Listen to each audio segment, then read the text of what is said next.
Wildcat football. My name is Tom Walsh, and it's my pleasure to bring you today's game, the annual Thanksgiving Day game between the Redmen of Tewksbury High and our own Wilmington High Wildcats. This is the biggest game of the year for both of these teams. And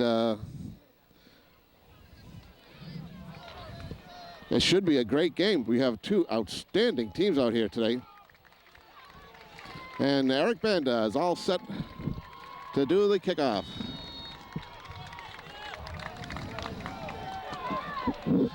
And he boots one down, and it's going to go out of bounds. And as you can probably see, it is raining here. It's a light rain right now, but it has been raining steadily for the last hour or so, I'd say.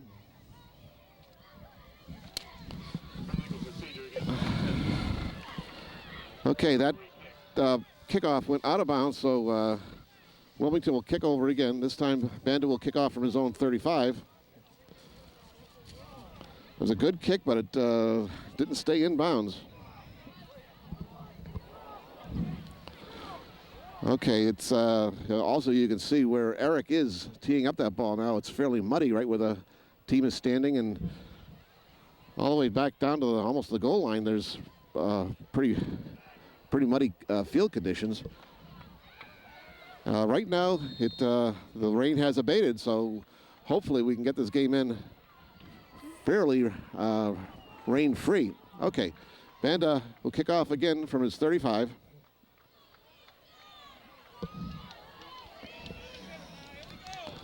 This one is going to be taken down inside the 10.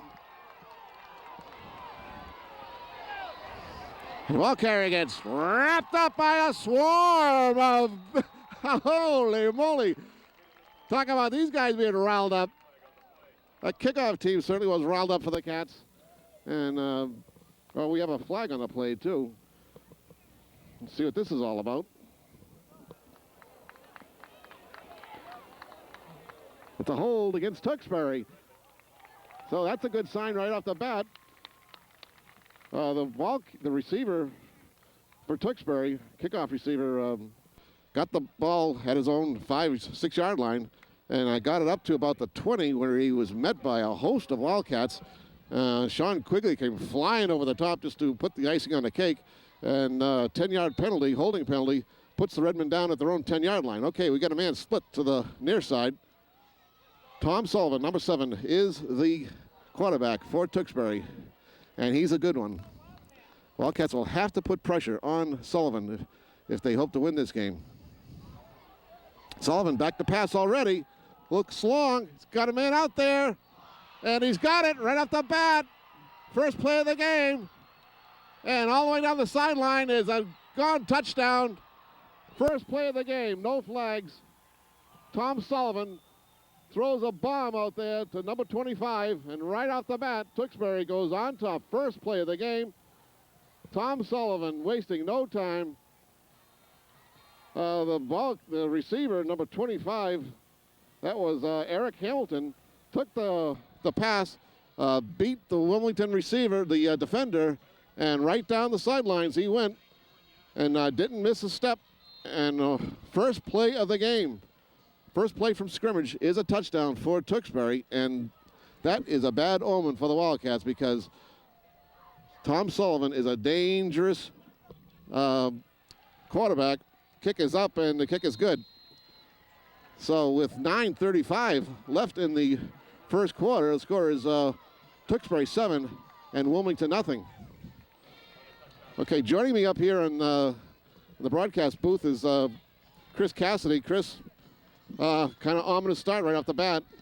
Yeah, this isn't the way the Wildcats wanted to start out, but you know, it's interesting today that it was raining earlier, and I was talking to Kevin Finnerty and Mick Maroney about that, and they were saying that this might actually help the Wildcats because it might actually slow down their passing game. Obviously, right there, it didn't really seem to have an effect on any of their passes, but hopefully, as the game goes on, you know, the rain really will start to have an effect on the passing game.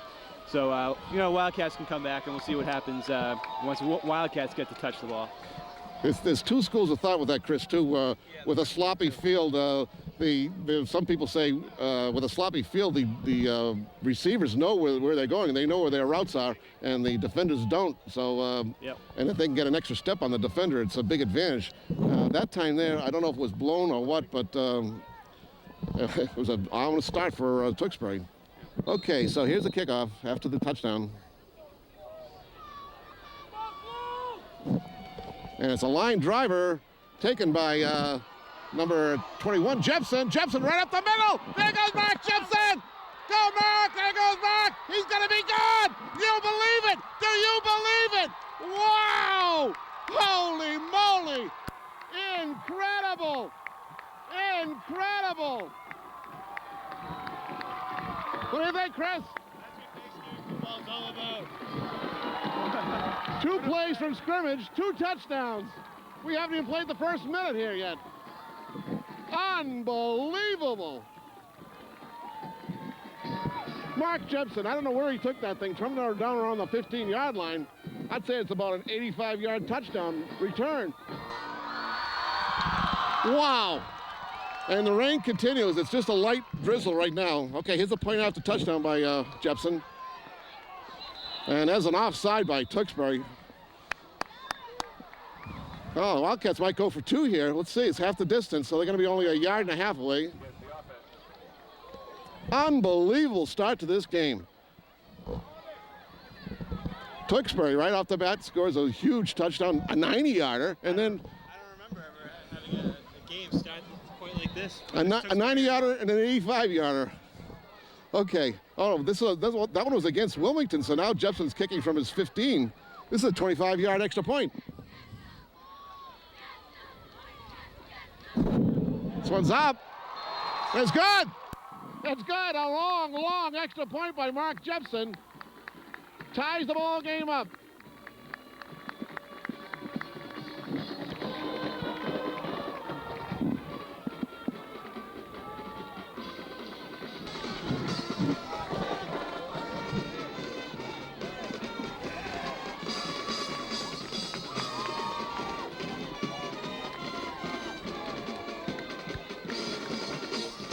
We certainly can't dampen the spirits of the band and everybody else here. I hope the Wildcat marching band's all warmed up, because I have a feeling they'll be playing that school song quite a bit today. Let's hope so. This game's going. Okay, I've never seen a start like this all the years I've been doing high school football. 2 plays from scrimmage, 2 touchdowns. Incredible. Okay, his band is kickoff.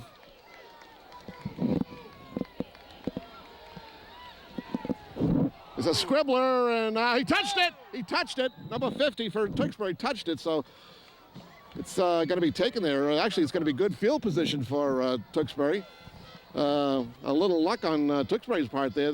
One of their upmen touched it, and the ball went out of bounds. If that ball had stayed in bounds, it was a live ball, Chris. Yeah, Wildcats, especially with their speed, could have been able to pick that up. Right. And it looks like today anything could happen here. Okay, 1st and 10 for Tewksbury from their own 36-yard line. Let's see if Sullivan goes to the air again.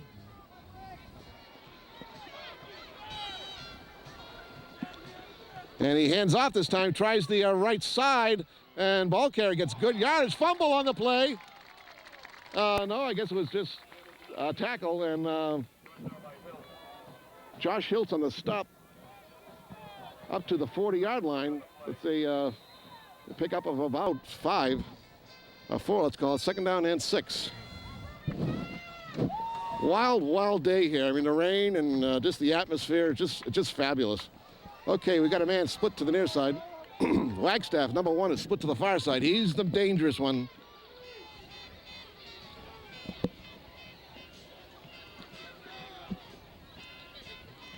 Sullivan with the handoff. Ball carrier gets very little. Actually, he squirmed through that would-be tacklers and picked up a couple of yards.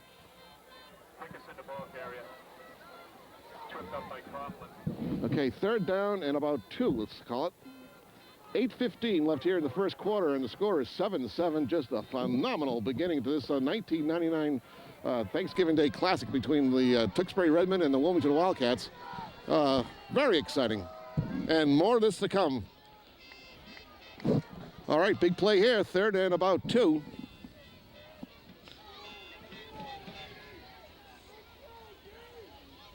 Sullivan throws, and ball carrier. Did he get it? No, he dropped it. 4th down.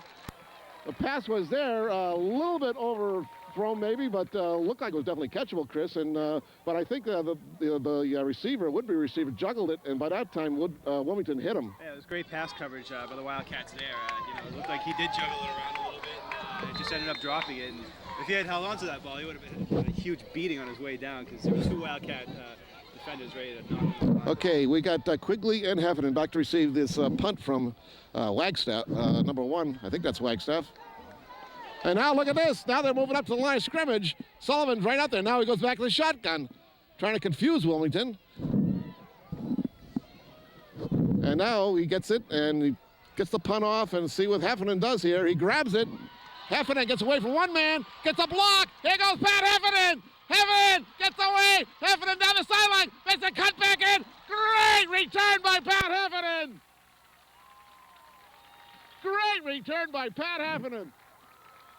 All the way up to the Tewksbury 40-yard line, and that was taken at his own 30.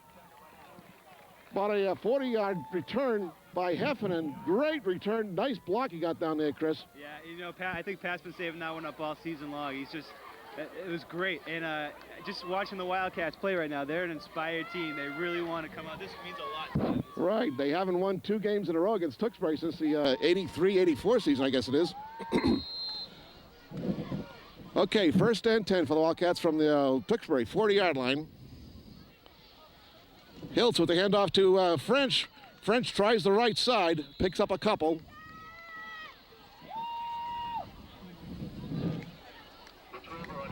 I hope the old voice holds out, Chris. You might be doing this play-by-play. If my voice doesn't hold out. Before it does go, I want to wish everybody in Wilmington a happy Thanksgiving. And let's hope that we have a happy ending here. Hey, let's hope you can save the voice up for another Wildcats win call at the end of the game. Right.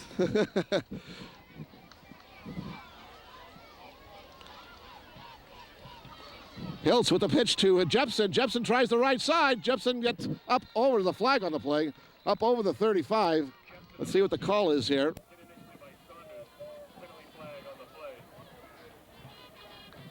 Offside against Tewksbury.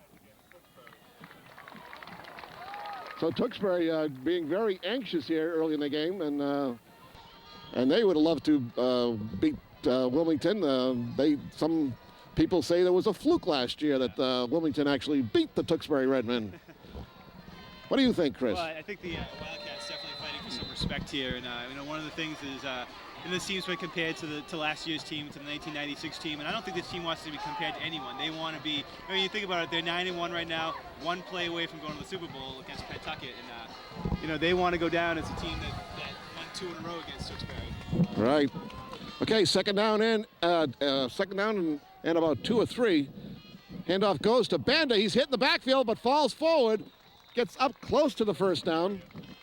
Nice little spin by Eric Banda to pick up yards. Looked like he was going to be hit in the backfield for a loss, but he managed to pick up a yard or so. And that'll bring up a 3rd down and 1. 8:15 showing on the scoreboard clock. It's not moving actually right now. That whole clock looks kind of eerie anyhow, Chris. It's kind of blinking at us and everything. Hope that stays going for the whole game. Okay, French is out of the game. We have Banda. Now we have the wham offense in there for the Cats. 2 linemen in the backfield behind, in front of Banda. Boom! Where he goes, baby! Pushes those Tewksbury linemen like they were not there. Those big hogs of Wilmington. Let me see, Rob Rogers and Joe Rano doing the job out there for the Cats. 1st down for the Cats at the Tewksbury 25-yard line. Good drive going on here, Chris. Yep, and Eric Banda, he's like a bulldozer the way he knocks people down and just plows right through linemen. It's unbelievable. I think Banda's going to have a big game today. They used that wham play against Ipswich to great success, and they're doing it here. Okay, we got 2 men split to the far side. Hiltz with the handoff to Banda. Banda gets up to about the 20 before he's knocked back. And that'll be a pickup of about 4 or 5. Yeah, it's about a 5-yard pickup, so we'll call it 2nd down and 5. Jepson comes in the game, and Mangella comes out. Matt Mangella had a hard luck season, all his injuries, but he's happy to be playing, I'm sure. And I want to wish all the seniors good luck next year, and congratulations on a great season. Okay, we got 2 men split to the near side. Hiltz with the handoff. There goes Bender again. 5 or 6 more hard yards. Just quick opener. Bam! Over that line he went. And that should be enough for the 1st down. They're moving the chains again. Now the ball's at the, the 14-yard line of Tewksbury. And great drive going here by Wilmington. The clock is not moving, Chris, so obviously they're having some trouble with that. Yeah, I think there's some problems down there on the, maybe some electrical failure or something. So there's less. There's probably about 7 minutes left. So. Okay, we'll have to keep our eye on that, and hopefully the one of the timekeepers will yell out the time here. Okay, we got a 2nd down, 1st and 10, excuse me, for the Cats. Hiltz with a handoff and goes to French, and looks like it was a mix-up there. And luckily, French held on to the ball. Not much of a gain, if anything. And still, the light rain continues here. Just to add to this atmosphere, it's just been an incredible start to this thing, Chris. Yeah, and yesterday it was about 50 degrees outside too, and all of a sudden the temperature's dropped. It was pouring really before the game. That's why the field's soaked. And it looks like it's easing up now, but it'll be interesting to see how the weather plays a role in the game, if it does at all. Okay, 2nd down and 10. Is a pitch going to Bandar, and he gets caught in the backfield. They were waiting for that one. A loss in the play, and a pretty big loss, down to the 21. They had that one pegged right off the bat. Nickerson on the tackle. And one of the things when I was talking to Coach Almeida for a story for the Advertiser, and Coach Almeida, so I asked him, do you have any expectations? What are your expectations for Eric Bandy? He's like, well, I want him to do the exact same thing he did last year against Tewksbury. I don't know his stats, but he had a huge game and was a big part of last year's win over Tewksbury. Okay, the scoreboard is out now, so we're in the fog as far as how much time is left. We do know the score is 7-7. Okay, we've got a 3rd down, about 16. Hiltz back to pass. He's being rushed. There's a little screen. Oh, gee, if they had been able to set that up, Hiltz got nailed by number 4 for Tewksbury. They had the screen set up, and if they had caught that, that would have been a big gainer. But number 4, Brian Deschler for Tewksbury, came in on Hiltz and forced Hiltz into a poor pass. So that brings up a 4th down and about 15 or 16. Ball is at the 21. But one of the other weapons the Wildcats have this year, again, Chris, is Jepson being able to kick a field goal. So if they can get close here. I think it was the Linfield game where he kicked the field goal, and he may need it today. But it's going to be a close game. Okay, Hiltz back to pass. He's looking, throwing, got his man there, and he's got it. I don't know, it's not enough for a 1st down. But let me see, what do we got here? So ball is turned over. Pass was completed to Quigley, but it wasn't enough for the 1st down. But Tewksbury, deep in their own territory, from their own, looks like about 12-yard line. And again, we apologize. We have no idea how much time is left here in the 1st quarter. We know it's the 1st quarter, and we know the score is 7-7. Scoreboard clock is out. Sullivan hands off, and the ball carrier gets met as he rounds the corner. Again, Josh Hiltz there. Josh Hiltz making a lot of big plays on defense. That was number 25 on the carry. And number 25 is Eric Hamilton. Hamilton scored the touchdown for Tewksbury, that long 90-yard completion between Sullivan and Hamilton. And then Wilmington came right back with an exciting, unbelievable kickoff return by Mark Jepson. Okay, so now the scoreboard clock's back on, but we don't know how long that's going. Okay, 2nd down and about 5. Sullivan with the handoff, and ball carrier goes up the middle. Some tricky ball handling there by Sullivan. And let me see, that's the 1st down. And you can count on that with Tewksbury. They're going to do a lot of different sets and formations there just to try and confuse Wilmington. Tewksbury's noted for that. Yeah, they always have a variety of plays, and they always seem to pull something out, especially in their own home field. And they always come up with one or two special plays that they usually catch the Wildcats by surprise. And I'm sure Coach Almeida is going to be really looking to see what they're going to do. And I think it'll be interesting to see what Tewksbury does, but I think the Wildcats will know exactly that they got something up this.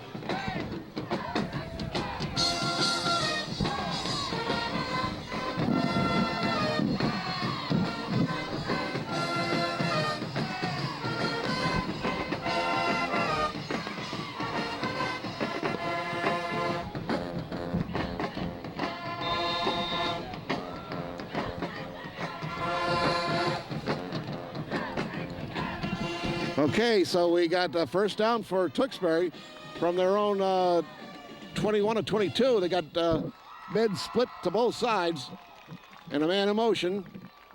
And as fumbled by Sullivan, or juggled anyhow, they got a wall of tackles in front of the ball carrier, and finally he's brought down. Nicely set up play by Tewksbury. A little throw out into the flat, and he had three big blockers in front of him, and actually Wilmington did well to stop that from going into a big gainer. But as it is, it's another first down for Tewksbury, and they have the ball at their own 41-yard line. The clock is back on, and it says 30 seconds left in the quarter. Hopefully it'll keep going. Okay, 1st and 10 for Tewksbury from their own 41.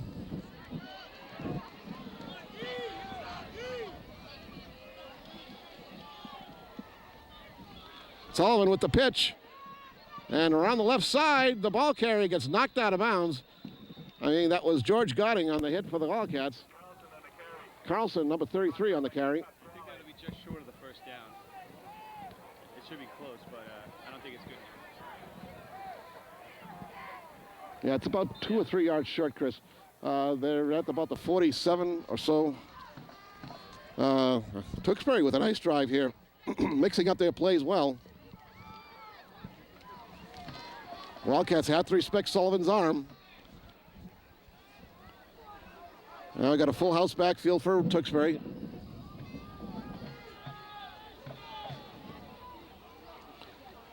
Handoff, and the ball carrier breaks away.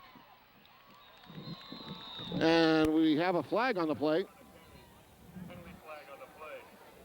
The hold against Tewksbury. It was a nice run by number 4. And tried the right side of Wilmington's line. That was Brian Deschler again. And but there was a flag on the play, and it's going to go back 10 yards. So that'll put a little temporary crimp in Tewksbury's attack here. The ball is back to the 41-yard line, where it's 2nd down and 9.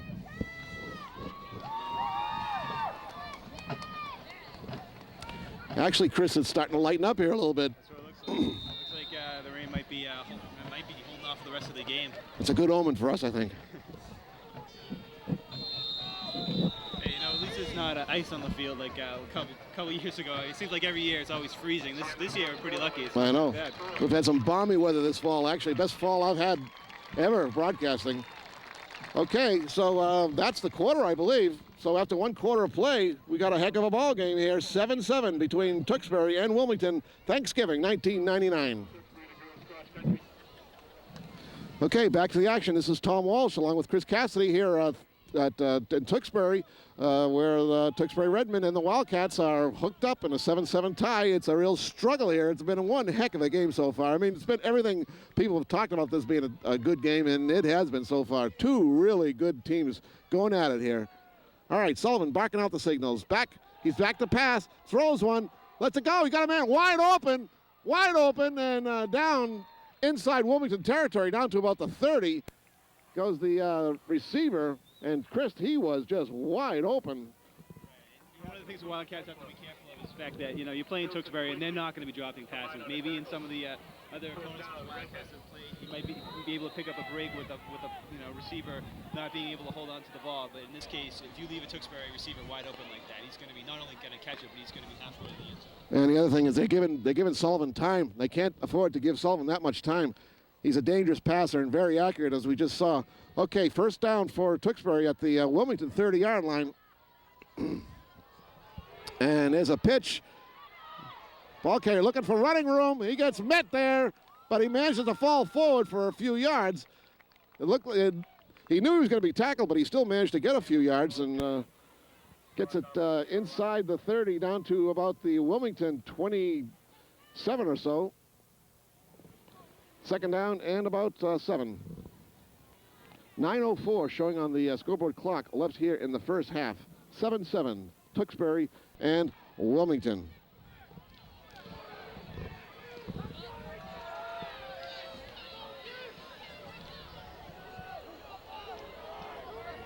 Okay, Sullivan looking over the defense. And again, Sullivan back to pass. He's being rushed by Coughlin. Coughlin gets him! Coughlin snuck up on him, zeroed in on him, and brought him down. Jeff Coughlin doing the job for the Cats. And that's what they have to do, Chris, is put pressure on Sullivan. And Sullivan never even saw Coughlin coming. He just kind of, I think he saw another Wildcat player coming toward him, and Coughlin was the one who made the initial hit from behind. And that's always got to shake up the quarterback. Yeah, Coughlin got him from the blind side. And that ball is, the loss in that play brings the ball back to the 34 of Wilmington, where it's third down and about 12. The Wildcats had a couple good sacks in the game against Newburyport, too. I think Coughlin had one in front check. Okay, Tewksbury has 2 men split to the near side. Single back behind Sullivan. He goes in motion. Sullivan throws over the, oh, that's no good. That was dropped. That was a poor pass by Sullivan. And number 4 is Deschler, I believe. And he ran right into number 44, Eric Banda. And they exchanged pleasantries, wishing each other happy Thanksgiving and best for the holidays. Yeah, I'm sure it was all a polite, little greeting that they did. But yeah, both teams really want this, so it's a huge game. And you see both teams really fighting for every ball. It's a battle out there, it really is. And it's been a very entertaining game. It's been fun. Okay, so no gain on that one. So it's fourth down and about 13 or 14. Fourth down and 13, let's call it.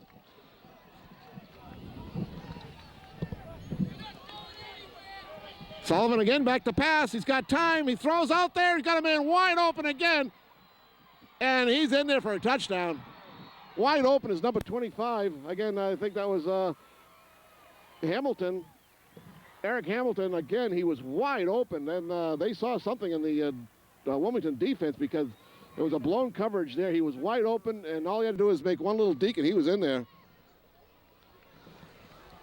So Sullivan gets a chance to time to pass, and he's deadly. 7:45 left here in the first half. Right now it's 13-7, Tewksbury.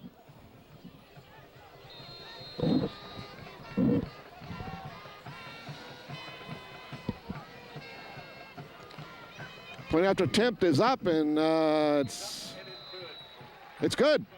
Looked like it might have been a little wide left, but it's good. So with 7:45 left in the first half, the score is Tewksbury 14 and Wilmington 7. Looks like they're still having a little trouble with the clock.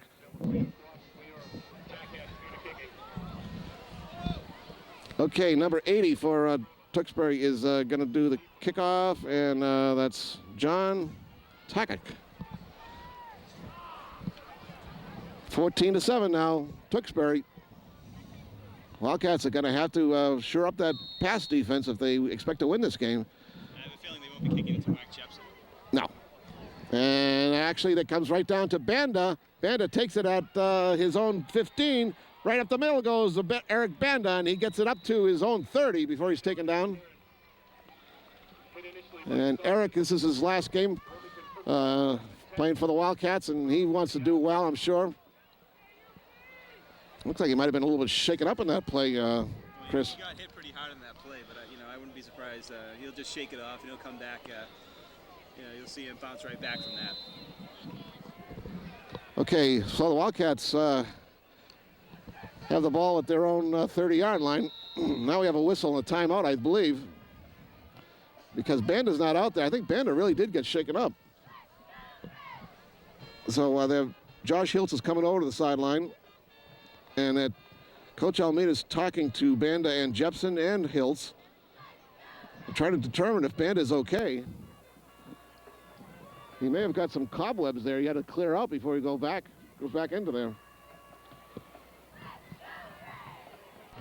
Okay, with timeout here with 7:24 showing on the clock, and that clock looks like it's coming from the twilight zone. It's going all over the place. Looks like a pinball machine or something. But we do know the score is right there, 14-7. Here at Tewksbury with 1999 Thanksgiving Day game. Okay, Wildcats have the ball 1st and 10 at their own 30. Quigley is split to the near side. Hiltz back to pass. He's being rushed. The ball is chipped and nearly intercepted.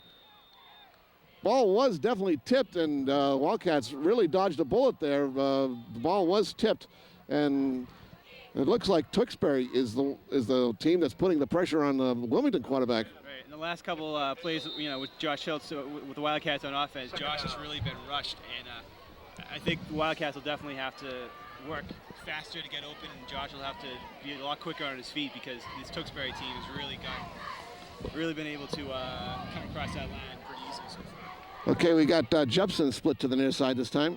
2nd down and 10 for the Cats. Handoff right up the middle goes French. He picks up a couple.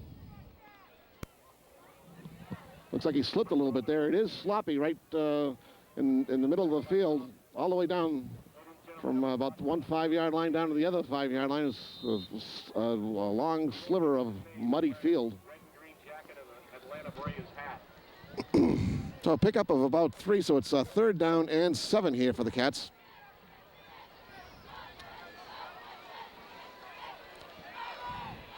Okay, Mingella's in the game now. He's in a wingback position. And Mingella goes in motion. Handoff goes to Banda. He fights for yardage, but not much there. Banda on the carry. Brought down by Nickerson. And we found Anthony's dead. And the ball is going to be marked at the 35 of Wilmington, where it's 4th down and 5. I don't know. It looks like the Wildcats are a little bit gun shy of passing the ball now. That was a passing situation, 3rd down, and they chose to run it. Okay, Campbell is going to be kicking. He's standing at about his own 22 or 23-yard line. This ball is very short and going to be downed right at the 45-yard line. Excellent field position for Tewksbury. A very short, high punt for Campbell. And again, I don't know why Band is not punting. That time Campbell was not pressured. He just did not get off a good punt. Okay, Sullivan brings the play in from the sideline. And Wildcats have got to be careful of Tom Sullivan. They've got to put some pressure on him. Wagstaff splits to the far side.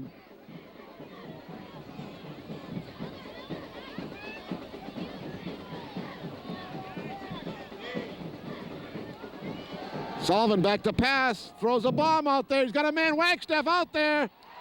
And it's intercepted by the Wildcats. Intercepted by the Wildcats. That is Sean Quigley on the interception. Pass was intended for Wagstaff. Quigley has a lot of height advantage over Wagstaff, and the ball was up there for grabs, and Quigley came down with it. It was obviously a great play, and that's exactly what the Wildcats needed to do there, especially with Tewksbury starting on that play. They had really good field position, and that was something that you knew Tewksbury was going to really make a drive, and they wanted to take a 2-touchdown lead. So that's the best thing the Wildcats could have done right there, and now they'll try to tie it up. Okay, 1st and 10 for the Cats from their own 23-yard line. Turnover there by the Cats. Sean Quigley intercepting Sullivan. Is the pitch. There goes Jepson. Jepson trying to get outside, and he's tripped up after a gain of about 4 or 5. And you can see that Tewksbury's defense has a lot of speed, too. Mark Jepson can fly, and they get over there in a hurry.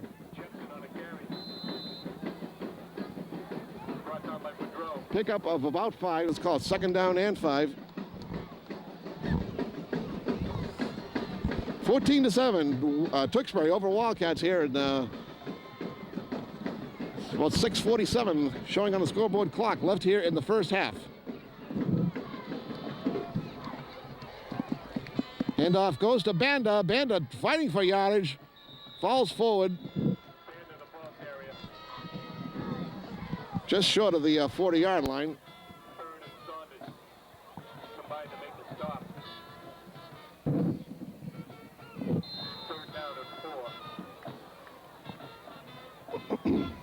Pick up of a yard or so let's call it 3rd and 4.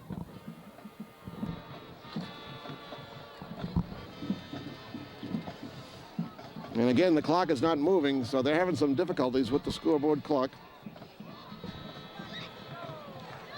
Cats have got to come up with a big play here. Jepson splits to the far side. And some movement. Let's see if they call. That flag is down.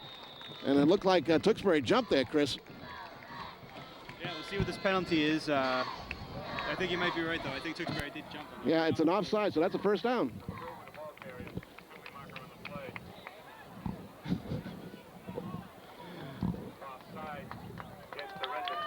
Okay, offside. Tewksbury a little anxious, and they jumped the gun. So that's a first down for the Cats at their own 35-yard line. Wildcats have got to settle down. Look like that second touchdown by Tewksbury kind of shook them up a bit, and they just got to play their own game.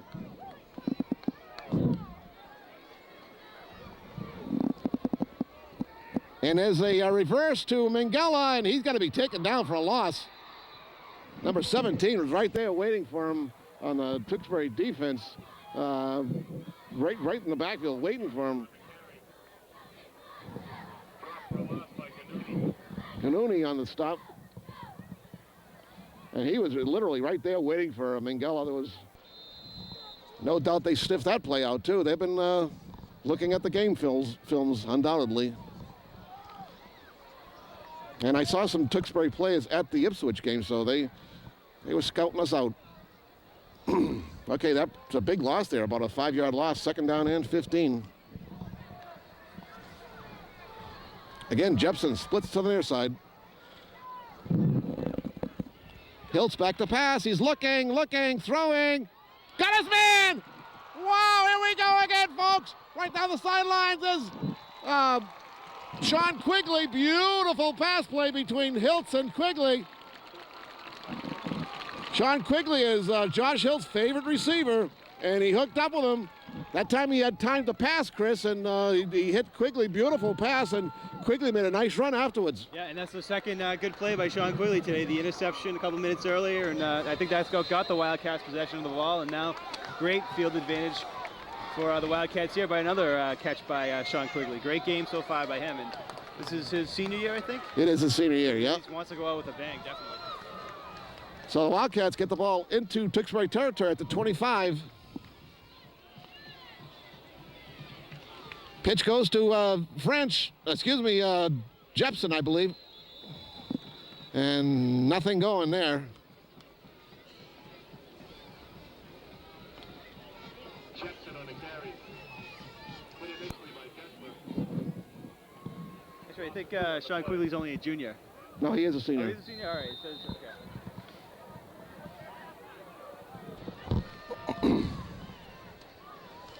Okay, lost the play, gets the ball back to about the 27 or so of Tewksbury. We're 2nd down and 12.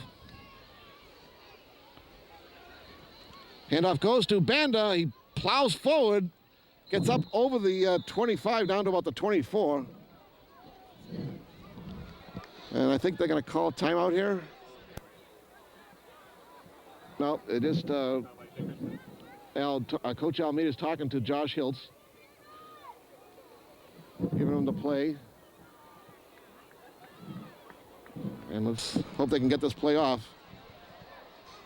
I think the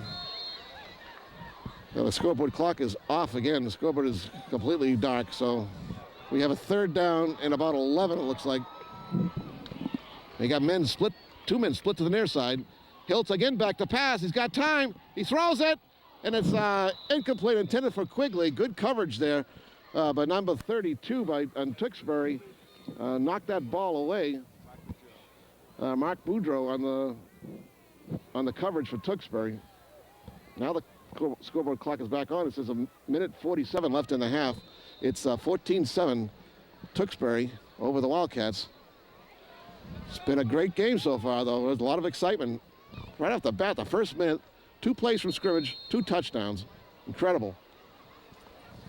Okay, we have a timeout here, charged to Wilmington. So with a minute 47, we think, left in the half, it's 14-7 Tewksbury over the Wildcats. 4th down for the Cats, 4th and about 9. Passing situation. Tewksbury, looks like they're going to be coming after him. And a little shovel pass, and Banda fighting for yards, gets down inside the 20, but short of the first down. Good call, but just not quite enough. Down to the inside the 20, down to about the 17 of Tewksbury. Eric Banda took that ball, and he had to get down to about the 15. He was about 2 yards short. So now Tewksbury goes on the offensive again. Wagstaff splits to the near side. He's number 1. He's the one you got to be careful of. An interception would be nice right about now. Oh, the fumble. Solomon picks it back up, throws long, thrown out there, and the ball is overthrown. Pass intended for number 80. That's John Takik.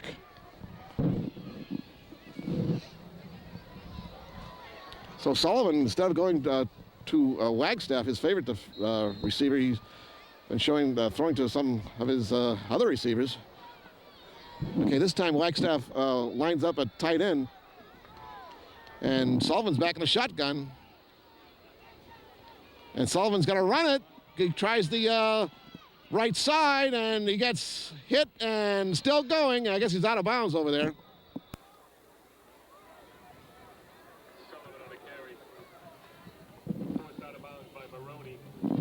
Ryan Maroney on the knock out of bounds for the Wildcats. Now it's 3rd down and about 4 or 5. The ball is at the 24 of Tewksbury.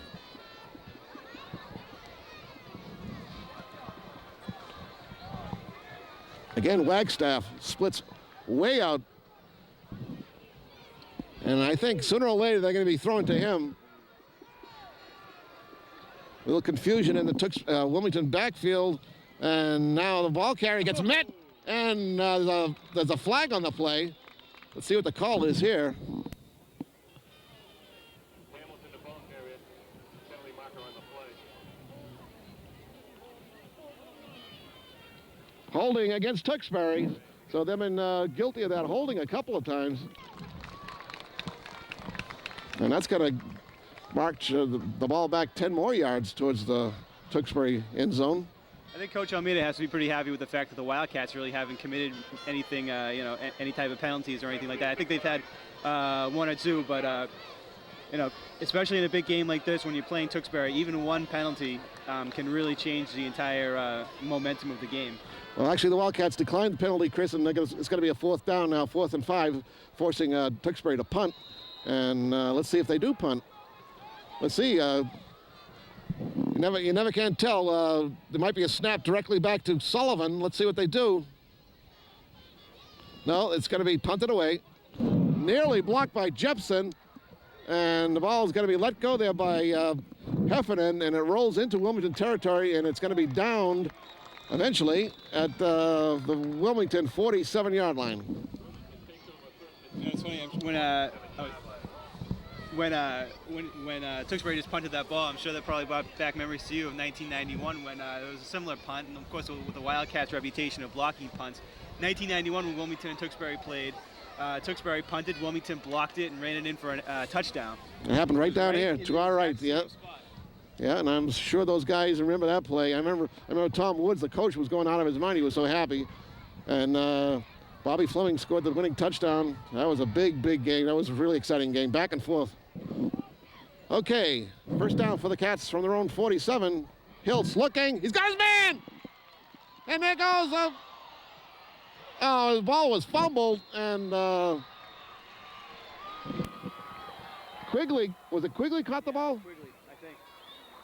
I don't know. Well, at any rate, the ball was caught and then fumbled, and Tewksbury recovered it.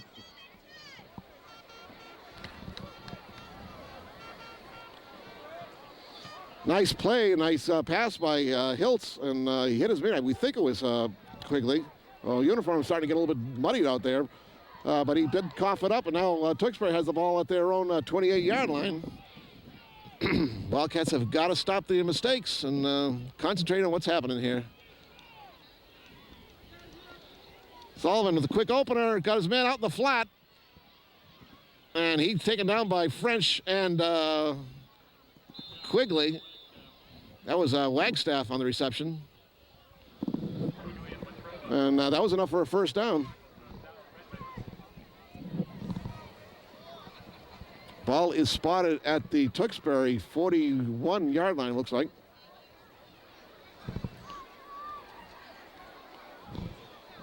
And we think there's less than a minute left in the half.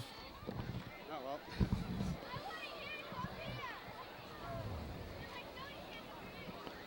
So it's first down for Tewksbury at their own 41-yard line.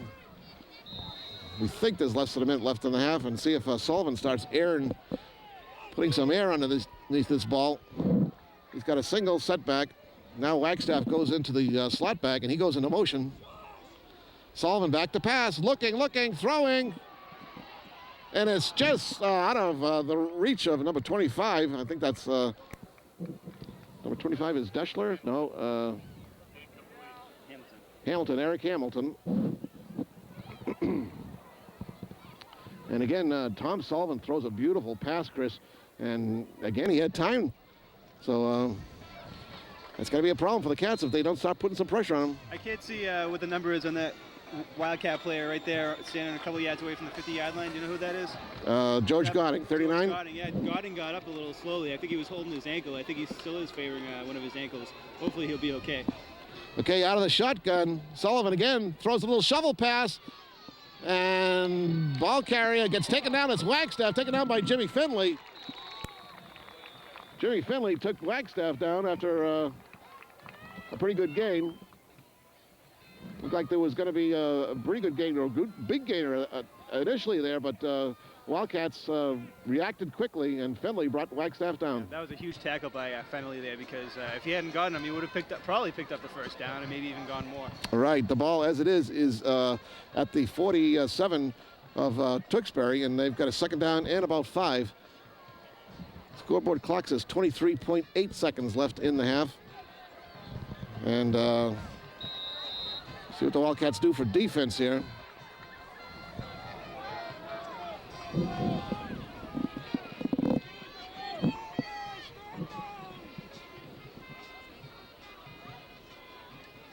Sullivan again back to pass. He's being rushed. Being taken down.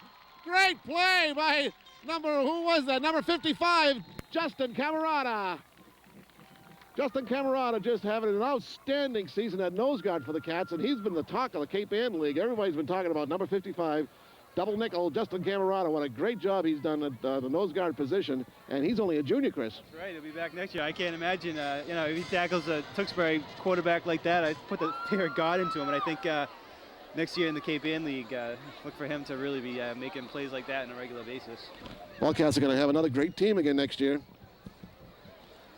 They have 5 seniors starting on offense, and that means there's 6 6 juniors and 5 juniors and a sophomore in offense coming back for the Wildcats next year. It's funny how every year there's a great senior class, but as that senior class graduates, Wildcats always have some juniors that are able to step it up and pick up right where the seniors had left off. So Right. you can see that this year with Eric Banda, Matt Mangella, Russ Hubby, of course the tri-captains, and the rest of the seniors too really picked up where Giannetti, Infinity, and Diamato left off last year.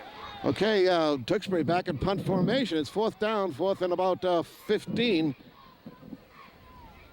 And it does go back to the punter, and he lets it go. Good punt. Being taken there by Quigley, and he takes it at his own 35, looking for running room. He doesn't find any, and he's taken down without much of a gain at all. Run back.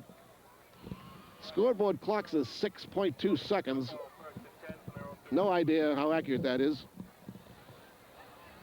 But the important thing here is the Wildcats did stop Tewksbury after that fumble. I think the referee just said there were 5 seconds left in the first half. Oh, good. Thanks, Chris. Okay, 5 seconds left here in the half. Score is 14-7 Tewksbury. Jepson checks into the game, and Bobby French checks out. And thankfully, it's not raining right now. Okay, we have 2 of our best receivers, Quigley and Jepson, split to the near side. Hiltz with the handoff, right up the middle. Look at this. Whoa, a great little run by Matt Mangella. And there's a flag on the play. Flag down around the 40-yard line. Nice run by Matt Mangella. And it's a hold against the Cats.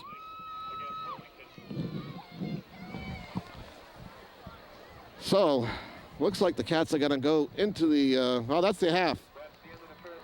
Okay, so really exciting first half of play. And at the end of one half of play, the score is Tewksbury 14 and Wilmington 7.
How's that for a terrific halftime show by the Wilmington High Wildcat Marching Band?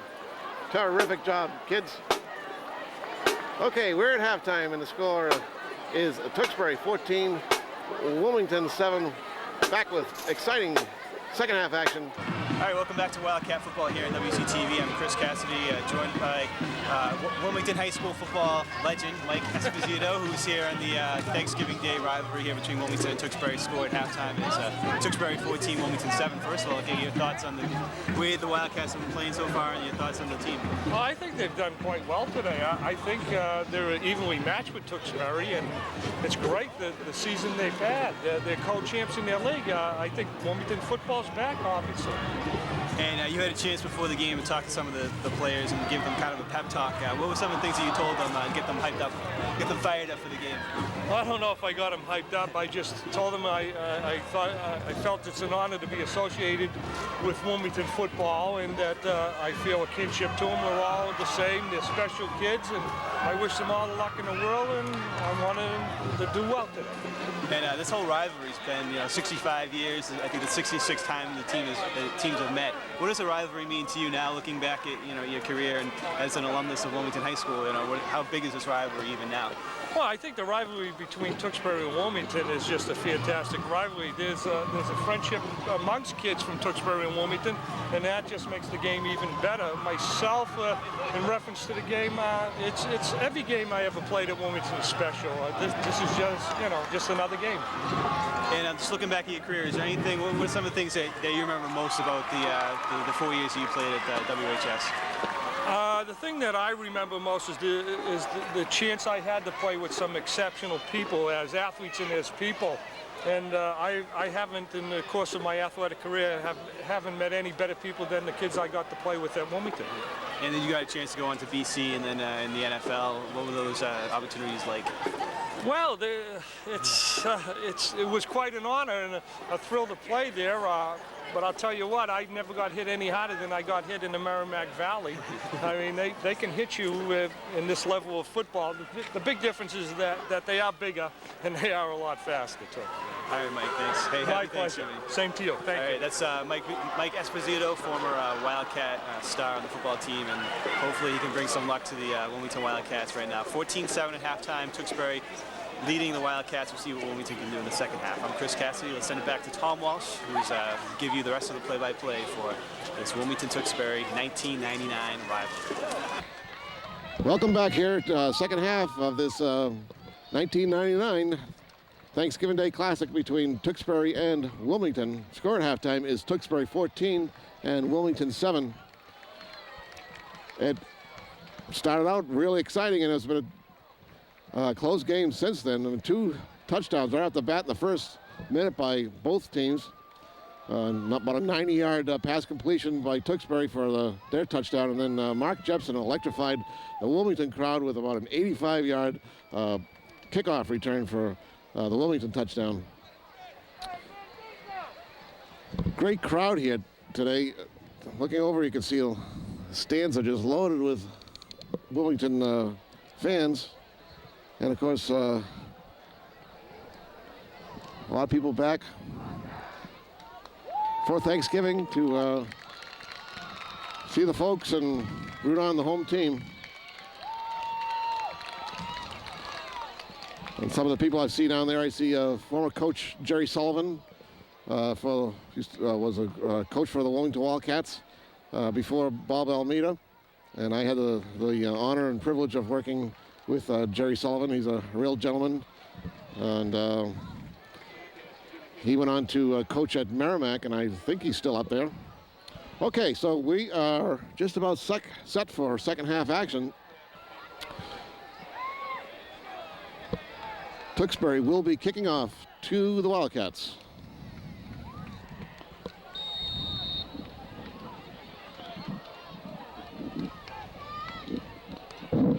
And this one is going to be taken by Jepson.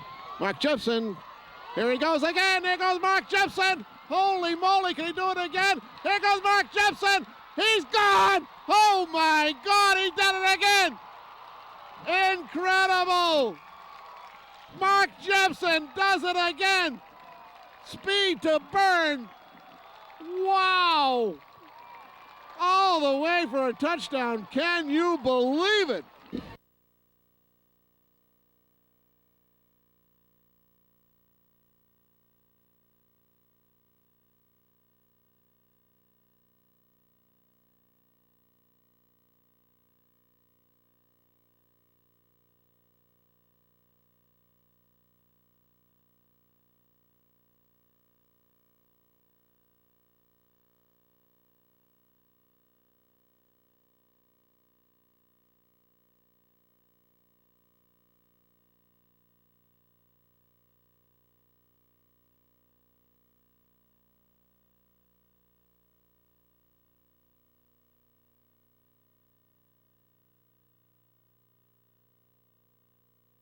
Kickoff, somewhere around the 20-yard line, I believe.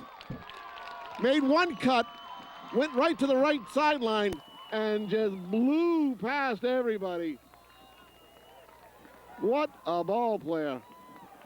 And he'll be back next year, folks, to excite us again. Wow, gosh, 14-13. Jepson's extra point can tie this thing up. Kick is up, and it's good. Jepson's extra point is good. Wow, just phenomenal.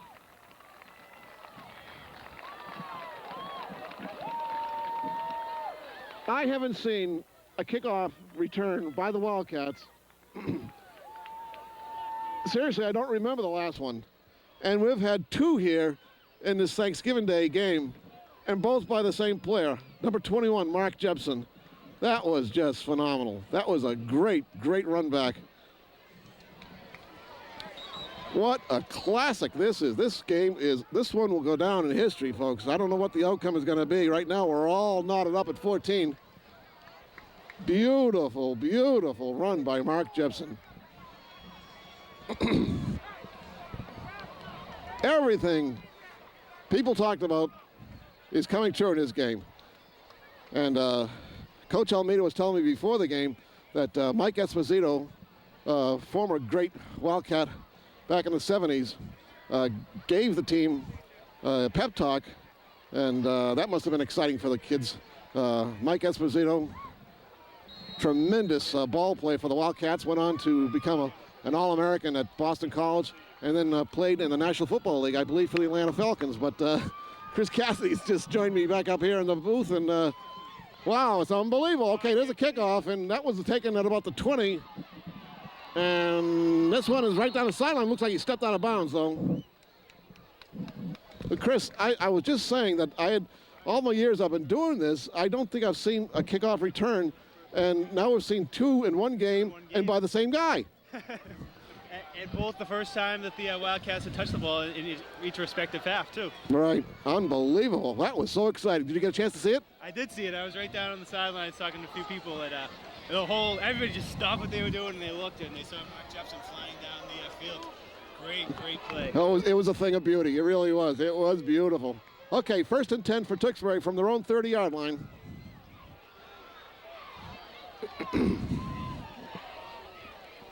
Sullivan with the handoff. Ball carrier gets met at the line of scrimmage and driven back.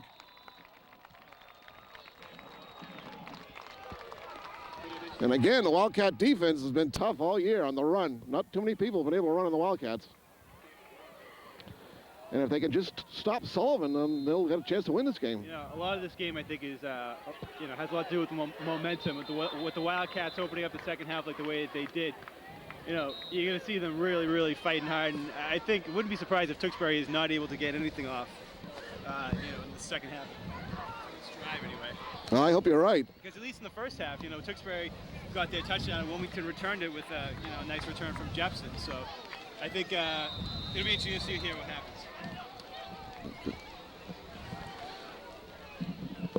Okay, now it's starting to rain a little bit. At halftime, the rain stopped, but now it's starting up again. I see Tewksbury has a new player at left tackle. I don't know what happened to their starter, but he's obviously new because he's got the cleanest uniform out in the field. There's a little stumble out in the backfield. The pitch to Wagstaff, he's taken down. Big play by Bobby French. big play by Bobby French.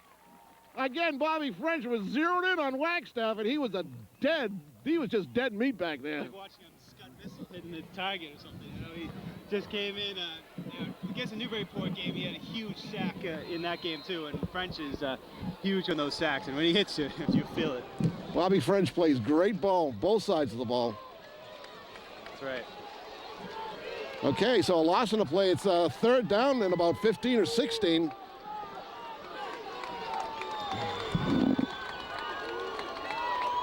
You got Adam DiPasquale trying to get the crowd all pumped up here. And Sullivan back to pass. He's looking. He's got his man. That's Takich, and that's close to a first down, but I don't think he got it, Chris. Definitely be short by a couple yards. And that's going to bring up a fourth down? Yes? Yes, fourth down.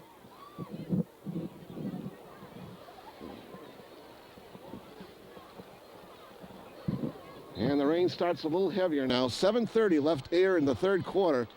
This one is going to go down as a classic. Great game here. Mark Jepson, unbelievable. 2 kickoff returns for touchdowns. Okay, it looks like they're going. No, well, you never know, because when Sullivan's back there, the snap could come directly back to him. Wagstaff is in punt formation. Let's see if it goes right to. It does go back to Wagstaff. And he boots it. Another good punt. And Heffernan picks it up. Heffernan, no, gets nailed. Pat Heffernan just got absolutely demolished. And he didn't like the way he was treated there. And I don't know who the penalty's going to be on. It's going to be Tewksbury or Wilmington. But they really roughed up Pat after they hit him. And hopefully it's against Tewksbury. Pat's not the biggest kid out there. Matter of fact, he might be the smallest kid, and he really got nailed. I don't know if Pat said something or if Tewksbury said something. Personal foul against Tewksbury. That's 15 yards. So what Pat couldn't get on the return, Tewksbury gave him on the penalty. So that'll get the ball all the way up to the 47-yard line of Wilmington. So Tewksbury had a little trouble controlling their emotions. And poor Pat got nailed there. But got 15 yards for his team. Okay, let's see if the Cats can get on the board here and win this one. Okay, Quigley splits to the near side. Wildcats come screaming out of this huddle. Here's the pitch. Ball carrier cuts inside. Taken down after a very short gain, and I think that's Jepson. And Tewksbury's going to have a renewed respect for number 21, Mark Jepson. He's just been phenomenal today. And, you know, one of the things heading into the season, everybody was saying, you know, you have to stop Eric Banda, you have to stop Eric Banda, and that's true. But, you know, there's so many other great players in this team, Mark Jepson being one of them, Bobby French. I mean, you can't just cover Eric Banda, you have to cover the entire team. A lot of weapons out there for the Cats. Okay, it was a pickup of 2. Now we have a whistle, and that's probably going to be illegal procedure against the Cats. And that'll cost him 5 yards.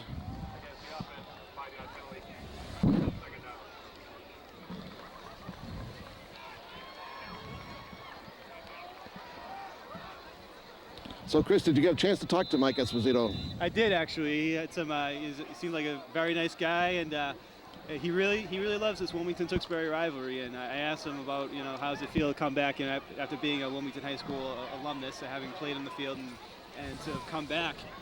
Is it still the same? And I mean, he really loves the rivalry, and he loves coming down here. So. Great. I'll be looking forward to that interview. Okay, there's a quick opener to Howlett. Josh Howlett. No, excuse me, that was Campbell. Campbell on the tight end position. Andy Campbell comes up big. A little quick opener by the Cats, and that's a first down. And I think those are the types of passes that are going to be working best for the Wildcats. You know, those short passes that just go right up the middle, or, you know, I don't know if the long pass is going to work with the weather or even with the Tewksbury's, you know, passing coverage. So I think those short passes are really going to help the Wildcats a lot. Right. I think the Wilmington coaching staff has made some corrections. They obviously Hills is not having the time he needs to throw the ball, and some quick openers and maybe some rollout passes will work. And there's a handoff, and there goes Jepson. He gets away from one man. but he gets nailed after a very short gain, if anything. And that's the second time they've tried that, once with Mengele and once with Jepson, and it hasn't worked either time. Tewksbury well aware of that play, where the wingback comes out of that slot and takes the handoff from Hiltz, and it hasn't worked both times. And we have Mengele checking into the game here. We'll see what happens. Okay, Jepson steps out of the game. We have a second down and about 11. The ball's at the 46 of Wilmington, of Tewksbury. Hiltz back to pass. He's being pressured. Looks, throws. Oh, just out of the grasp of number 44, Eric Banda.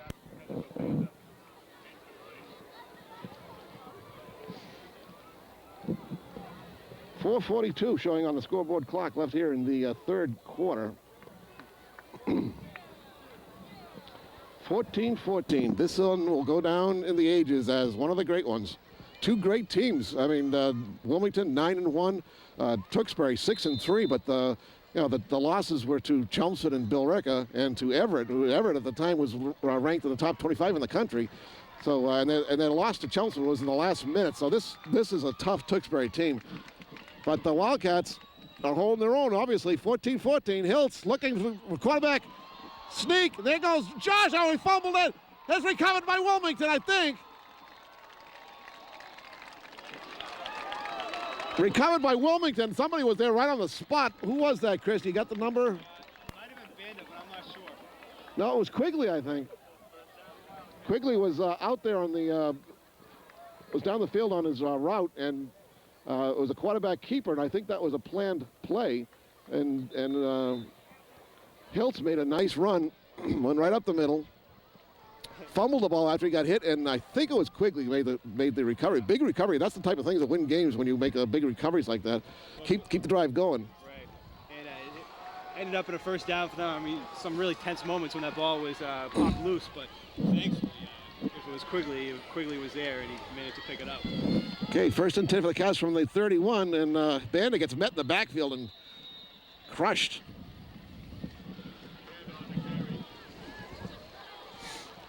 Absolutely had no chance there, Chris. I mean, the Tewksbury defense was right in on him. There was a loss in the play of about 4 or 5.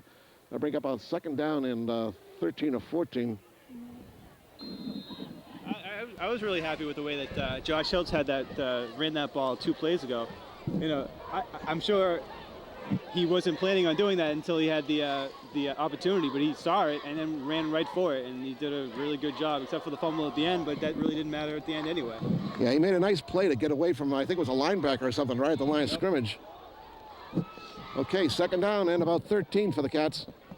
Hiltz with the pitch, and there goes French. French looking for a block, and he gets taken down at about the 34-yard line of Tewksbury. Boudreaux on the stop. And like I was saying, Chris, this is a tough Tewksbury team, but I'm sure they're not taking Wilmington lightly, even though Wilmington's in a K-Band League, a Division IV team. Winning 9 games in any league, you've got to be a good team. And when you think about it, too, how close, I mean, this team is probably the closest team to K-Band League perfection that any Wildcat team has come in the history that they've been in the K-Band League. Literally one play away from going to the Super Bowl. You can't get much closer than that. Hiltz got time, throwing long, and it's intercepted, I believe, right at the goal line. And this might be a touchback. Let's see where they call this thing. I hope it's right at the goal line. It is. Thankfully, it's not in the end zone, but Wildcats going for broke there, and long pass. I don't know who that was intended for, but Hiltz a little bit underthrown, and it's intercepted at the 1-yard line by Tewksbury. Well, you know what? With that being third down or fourth down coming up, that might have, I mean, obviously you would have rather had it be complete, but if it's not going to be complete, having it start at the 1-yard line, I mean, it's not that bad. If you were to punt it, I mean, you might have a return that goes up to the 40 or something, you know, so this isn't that bad for the Wildcats. No, they got the Redmond deep in their own territory. You can't get much deeper than this. Men split to both sides here. See if Tewksbury tries something to get out of this deep hole they're in. Sullivan keeps the ball, and there's a flag thrown. Flag thrown immediately after took the snap.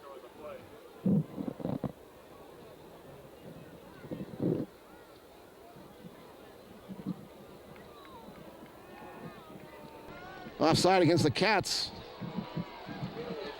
That gives Tewksbury 5 yards of much needed room there. Yeah, especially with Wilmington. I mean, you look at some of the past regular season games, Wilmington has been able to draw some safeties from the other team. All right. And the way that, especially Bobby French, Jeff Coughlin be able to sack the quarterback early in the game, you would have hoped that something like that could happen here. But I think with Tewksbury coming out of the 5-yard line, it might be, well, it's going to be a lot more difficult. And, well, what's going on here? The ball's still at the goal line. The ball's still at the 1-yard line. Could have been against Tewksbury, although they did signal that it was against Wilmington. Yeah, so I guess it was against Tewksbury. And half the distance, so Tewksbury's still in a bad way here. And there's a pitch, and the ball carrier looking for running room. He gets out to the 5, and that'll bring up another flag. Another flag. Penalty flag on the play. What's this one all about?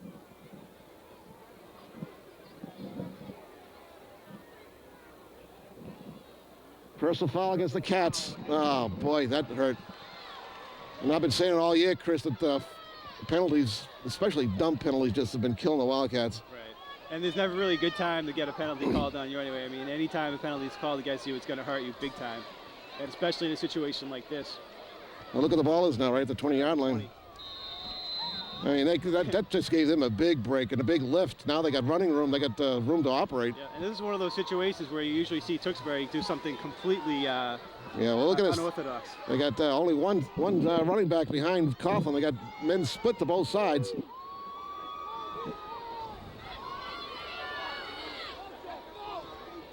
No, and Sullivan hands off, and ball carrier gets whacked. Oh, wait a minute, we got a fumble! And Andy Campbell comes up with it, Chris. Unbelievable play. Talk about turnovers. This could be it. This could be the big play of the game. There's a minute 28 left in the third quarter, and Andy Campbell comes up huge again. I was watching the Wildcat sideline when that happened. I just saw all the Wildcat coaches and the entire sideline erupt. They knew as soon as that ball left the Tewksbury player's hand that ball, not only was it a fumble, but the Wildcats had picked it up. He got nailed. I don't know who. I think Jeff Coughlin might have got a piece of him. Right at the 20-yard line, 1st and 10 for the Cats. Big chance here.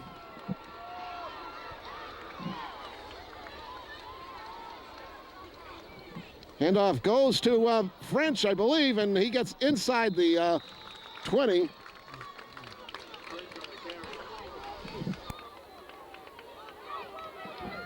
And like I said before, Chris, we do have the extra offensive weapon of Mark Jepson with his very accurate field goal kicking. He only kicked one this year, but he's been nailing the ball in extra points and really kicking a long way. And the extra point he had here in the first half was a 25-yarder because of the penalty. That was a long extra point. Yeah, I wouldn't be surprised if Coach Almeida decides to do that in a 4th down situation. Jepson could definitely do it. Yeah, they got to get a few more yards, I think, to get into Mark's range. Handoff goes to Banda, and he falls down to about the 15. They're going to mark it at about the 16. Time is running out here in the third quarter. It's 14-14, just a terrific ball game. Everything people wanted is in this ball game. And I don't know if the Cats are going to get a playoff here with the clock running down. Josh Hiltz is looking at the clock and asking if he should do a play or what. And they better be careful they don't get a penalty here for delay of game. But I guess that is the quarter. So at the 3 quarters of play, we got a great one here, 14-14, Thanksgiving, 1999. Okay, to the strains of Rocky, we start this 4th quarter all knotted up, 14-14. The Wildcats have the ball. 3rd down and about 5. Hiltz back to pass. He's got time. Throws it. It's intercepted. No, it's just out of the grasp. I don't know where Josh was throwing that thing, but threw it right into the arms of a Tewksbury defender. Now it's 4th down, and we'll see if they go for the field goal. I think it's too far for Mark for a field goal, to tell you the truth. Broken up by Bird. Bring up a 4th down and about 4th down and 6. From the 16. Out there. I don't know.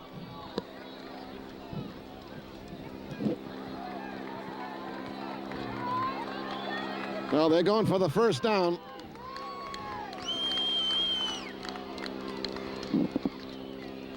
Hiltz again back to pass. He's looking. He's got time. Now he's throwing, running.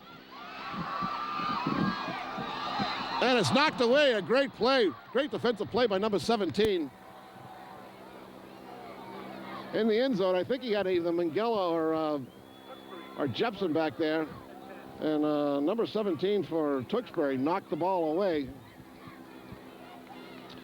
That was Ganouni, Abel Ganouni. And Tewksbury will take over on their own 16-yard line. So a golden opportunity for the Wildcats goes by the boards.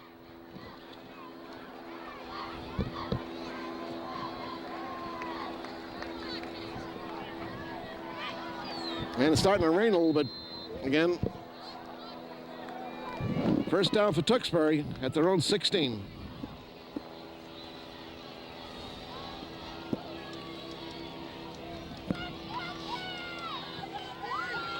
Sullivan looking, throwing, got his man out there, Wagstaff. He gets away from one man, gets away from another, and finally brought down. Looks like he was going to be tackled in the backfield, but a couple of missed tackles by the Wildcats allowed Wagstaff to pick up, about 7 or 8 yards.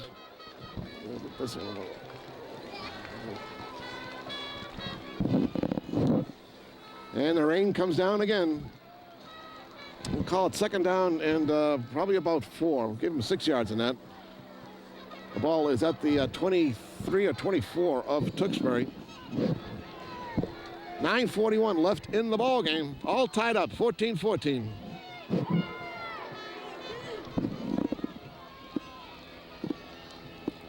Sullivan again back to pass, throws over the middle. Oh, it's intercepted! A Wildcats intercepted again. And who was that? I can't tell. Oh, it's a Banda. Eric Banda with the ball. He doesn't want to give it up.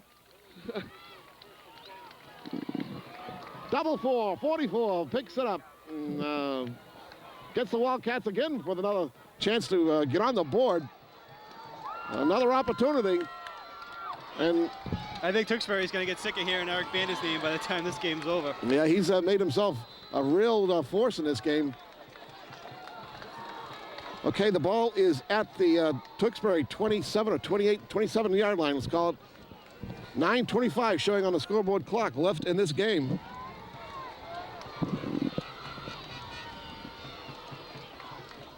Hiltz holds on to the ball, runs with it, and taken down.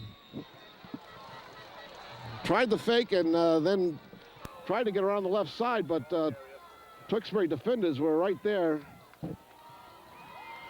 And I'm telling you, we're seeing 2 really good defenses here, Chris. Neither one is wants to give up an inch of their territory.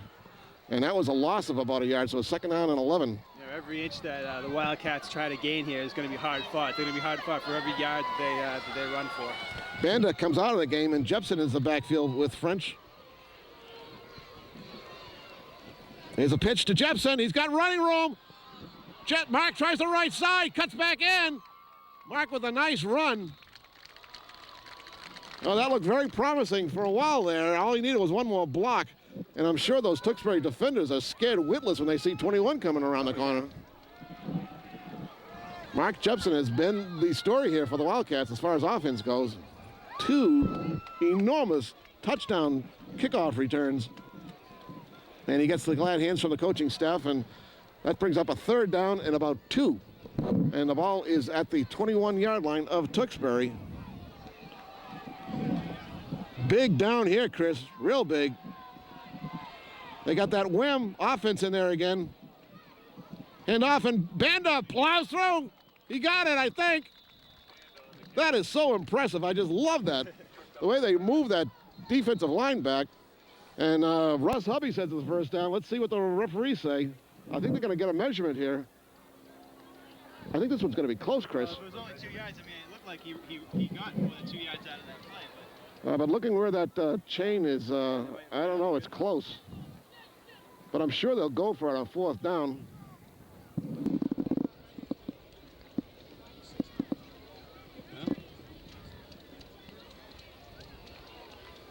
Oh my.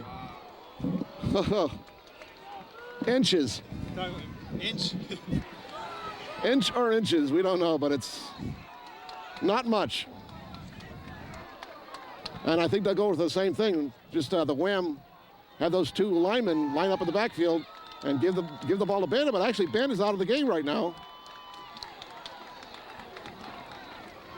That brings up 4th down.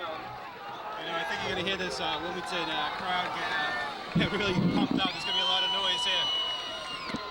This time French is in the backfield.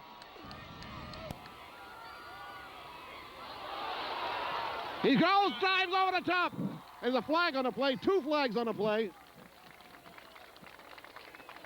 French on the carry. It's offside, I think. Offside against Tewksbury. They'll take the penalty and they'll give them more yardage to get the 1st down one way or another. We have a winning number in the 50-50 raffle. The number is 8. This is exciting, Chris. We got 7:37 left in the ball game, and the Wildcats are knocking at the door. Ball is now on the 13, it looks like, of Tewksbury.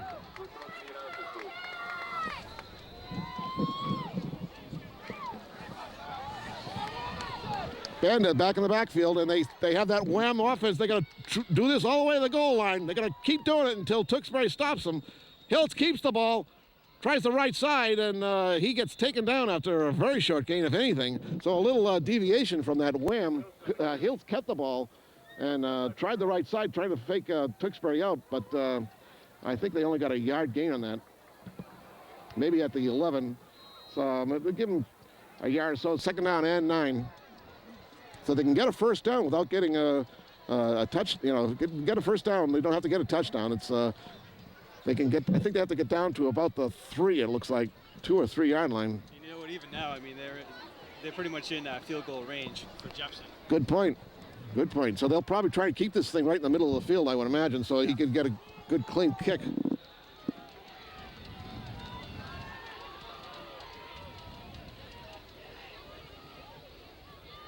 Hand off, and ball carrier does Bandit. He gets taken down in the backfield, but it's right in the middle of the field, and I think that's what they're going to do. I think they're going to try a field goal if it's 3rd down now, but I think that's what they're doing is getting this thing set up for a possible field goal. The field goal that Jefferson had in the Linfield game, I believe that was from the 13-yard line.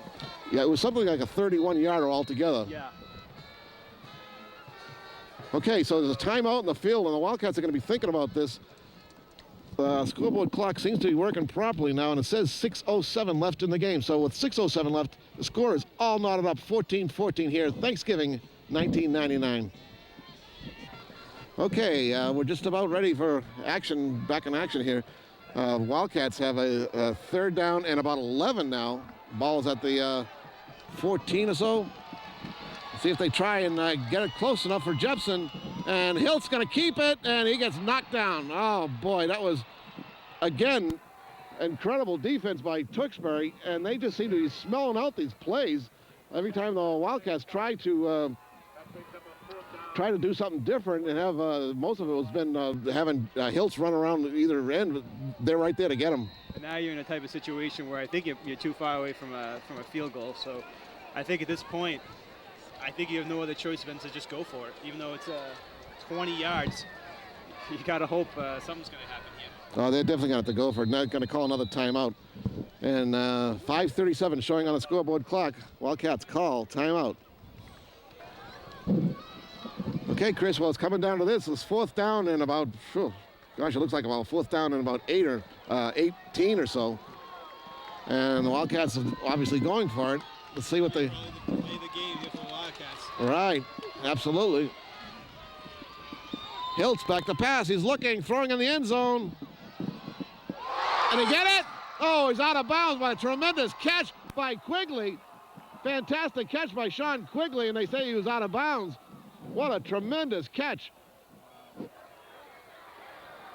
And Coach Almeida is just distraught back there. And Coach Almeida and Coach Mike Barry are pleading with that official.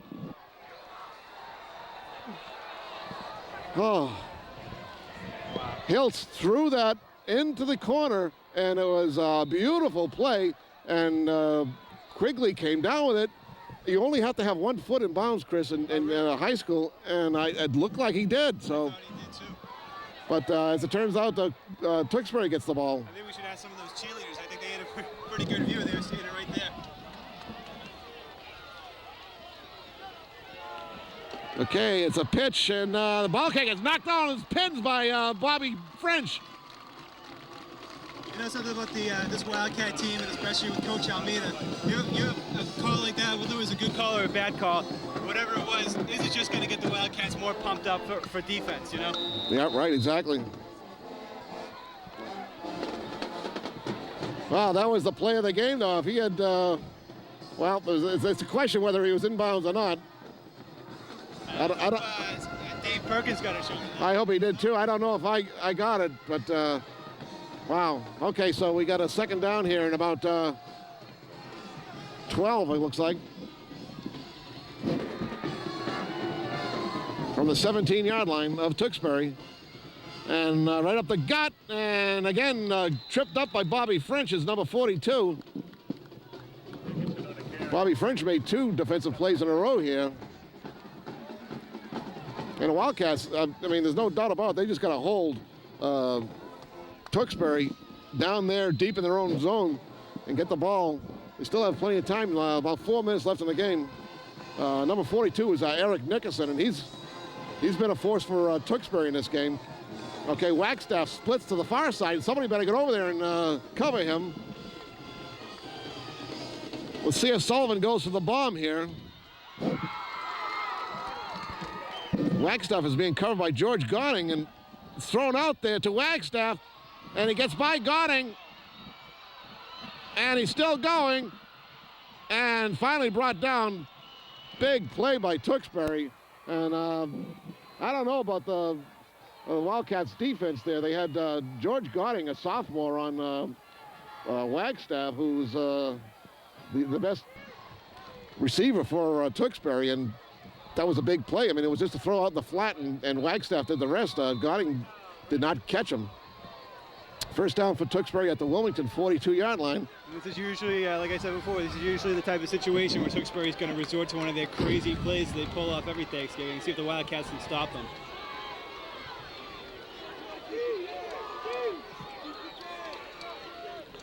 Handoff, and right up the middle. Wow, a big gainer by number 25. That's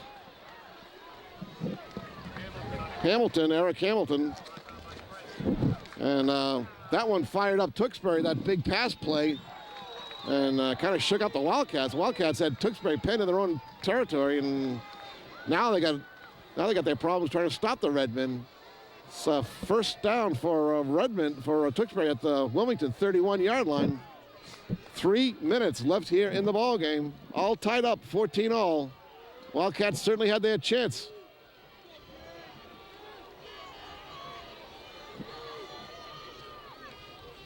Sullivan hands it off, and the ball carrier doesn't get much of the flag on the play. That's usually a hold.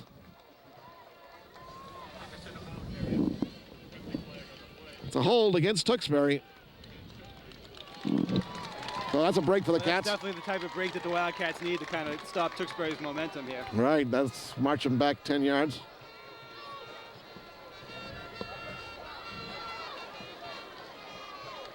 Boy, that was a big play, Chris.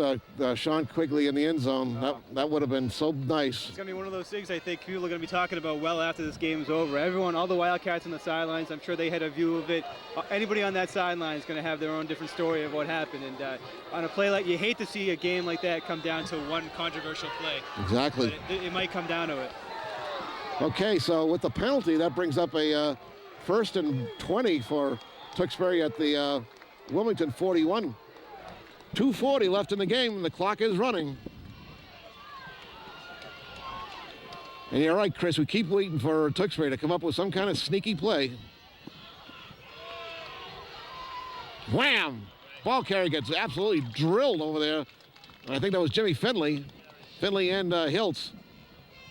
Finley's had a couple of nice hits so far in this game. Jimmy is a gamer. He's a hitter. You got to love this game to play ball as hard as he does, and all these guys love this game of football. It's obvious. You know, talk a little bit about Russ Hubby last year, and the poor kid killed himself out in the game, and so he fought so hard. And this is going to be one of those games I'm sure he really is psyched up for. Yeah, I remember that show the other night. He says he didn't remember much of the game. Okay, second down and about 17 or so. Second down and 15, let's call it. And Sullivan back to pass. He's got plenty of time. Throws it out there. It's incomplete. Quigley there on the coverage on Wagstaff. Ball was right there. Sullivan threw a nice pass. Bobby French was right there too. Great coverage there by the Wildcats.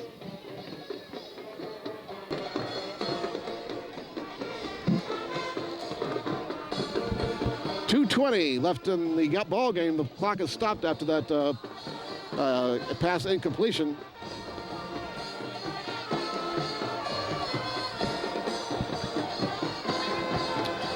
Okay, third down and about 15.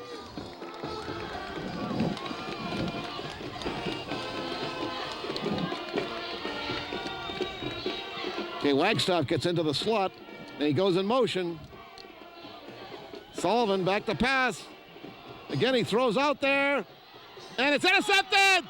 Intercepted by Quigley! Sean Quigley intercepts the ball. And now the Wildcats have one final chance. 2:09 showing on the scoreboard clock left in the ball game.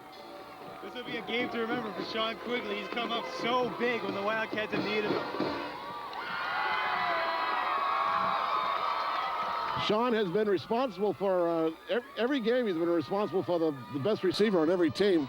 And this time he's right with Wagstaff, and there was no contest there. That ball between Quigley and Wagstaff, you know who's going to come down with that one. Right, and you have to wonder, with more than 2 minutes left on the clock, if Tewksbury, why would Tewksbury be throwing such a long pass with plenty of time left on the clock? They would have been at the 30-yard line anyway.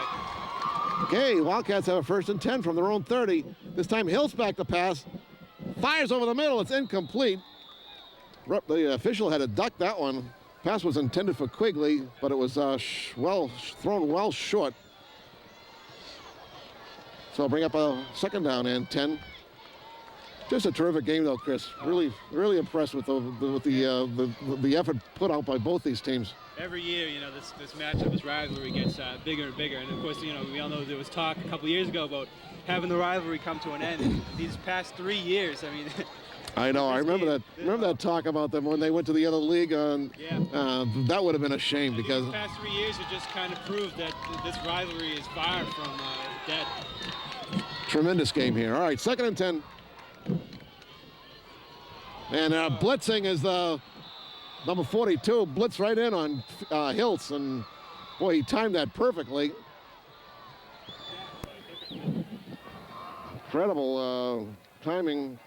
That was Nickerson again, Eric Nickerson playing a heck of a game, and there's 2 minutes showing on the clock. And the referee is issuing a 2-minute warning to both benches. 14-14, 2 minutes left in this 1999 Thanksgiving Day Classic. And I keep saying classic, but this one is a classic, folks. 14-14 has had everything. It's just a great game to watch, and I don't think these kids are ever going to forget this game. Okay, 3rd and about 15. Hiltz looking, firing, got his man! Caught there by Quigley. And he went out of bounds. And he's out of bounds.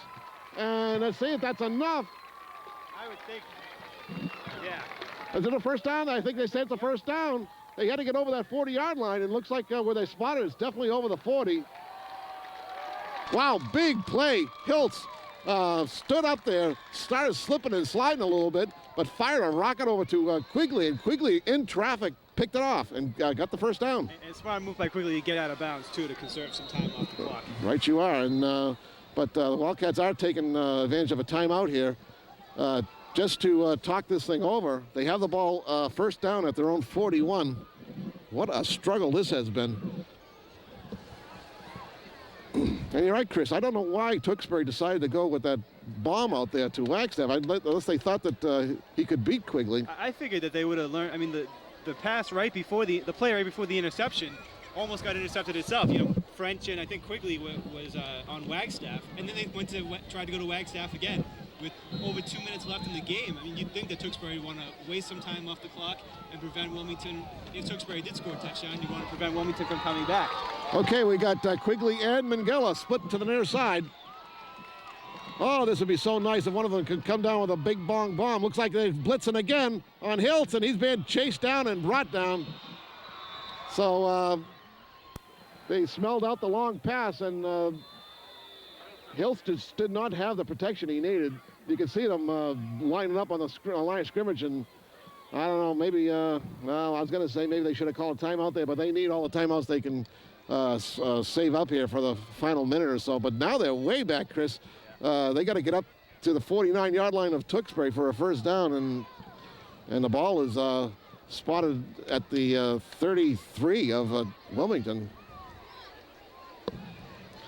Okay, Hiltz and Quigley are getting the play from Coach Almeida. Now Coach Almeida's giving the play to Josh, and you can tell by the color of Josh's uniform that he's seen plenty of dirt today.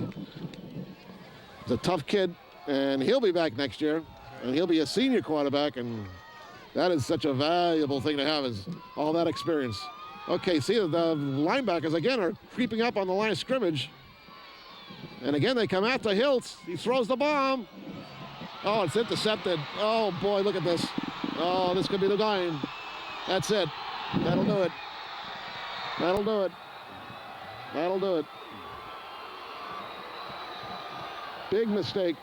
Tewksbury rushed in on Hiltz, and he unloaded it way too soon. I don't know if, but that was a poorly thrown pass, and so Tewksbury's happy on that side.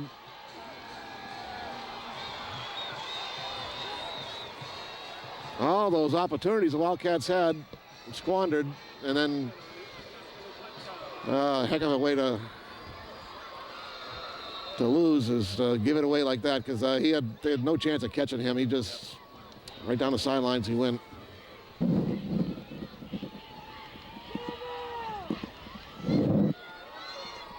This one is good. Well, see if Mark Jebs can do it one more time. 1:32 showing on the scoreboard clock left in the game. It's 21-14, Tewksbury over Wilmington.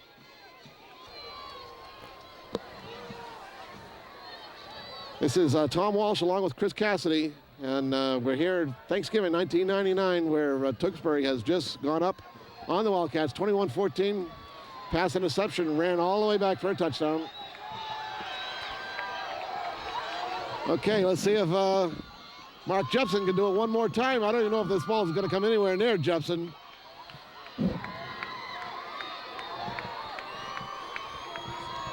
And it goes to French.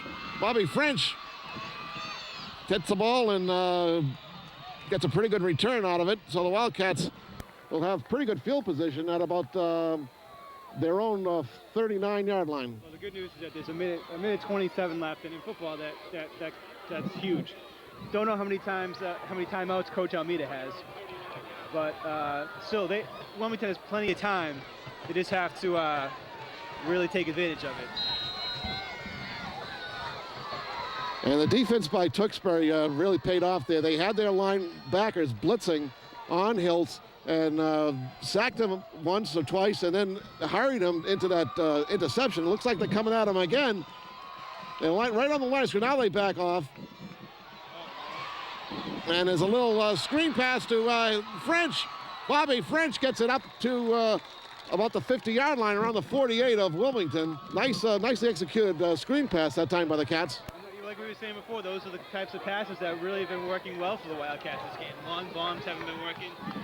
You know, when Hiltz is able to find his man real quickly, that's when he's able to make those completions. Okay, so that's a second down, a pickup of 9, second down and 1 for the Cats.